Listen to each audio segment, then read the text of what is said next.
தமிழகத்தில் அடுத்த ஆண்டு நடைபெறவுள்ள சட்டசபை தேர்தலுக்கு அனைத்து கட்சிகளும் கட்டமைப்பு பணிகளில் வேகம் எடுத்துள்ள நிலையில் தமிழகத்தில் திமுக, அதிமுக, விஜய், சீமான் என தனித்து இருப்பதால் 4 முனை போட்டி வருமா அல்லது மும்முனை போட்டி இருக்குமா என்ற கேள்வி பலரிடமும் தோன்றியுள்ளது. இந்நிலையில்தான் நடிகர் விஜய் கட்சியான தவக தனித்து போட்டியிட்டு 95 முதல் 105 தொகுதிகளை கைப்பற்றும் என தனியார் நிறுவனம் எடுத்த சர்வேயில் தெரிய வந்திருப்பது அரசியல் வட்டாரத்தில் அதிர்வலைகளை ஏற்படுத்தியுள்ளது. தமிழக சட்டசபை தேர்தலுக்காக தற்போது மக்களின் மனநிலை எப்படி உள்ளது என்பதை அறிய மும்பையை சேர்ந்த தனியார் நிறுவனம் சர்வே எடுத்துள்ளது. தமிழகத்தில் உள்ள 234 சட்டசபை தொகுதிகளில் திமுக கூட்டணி, அதிமுக கூட்டணி, தவக தனித்து போட்டியிட்டால் எந்த கட்சிக்கு உங்கள் ஓட்டு என்ற கேள்வி முன்வைக்கப்பட்டது. இறுதி முடிவில் பல அதிர்ச்சிகரமான தகவல் கிடைத்துள்ளதாம். அதாவது தவக 95 முதல் 105 தொகுதிகளையும், திமுக 75 முதல் 85 தொகுதிகளையும், அதிமுக 55 முதல் 65 தொகுதிகளையும், நாம் தமிழர் மற்றும் இதர கட்சிகள்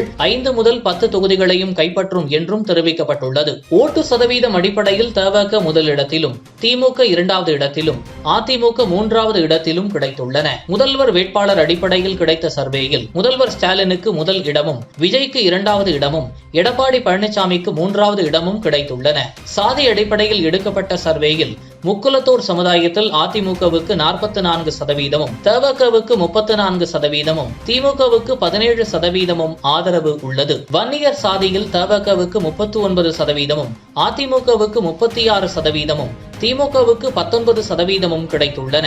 வெள்ளாளர் கவுண்டர் சாதியில் அதிமுக, தவக முன்வரிசையில் இடம் கிடைத்துள்ளன.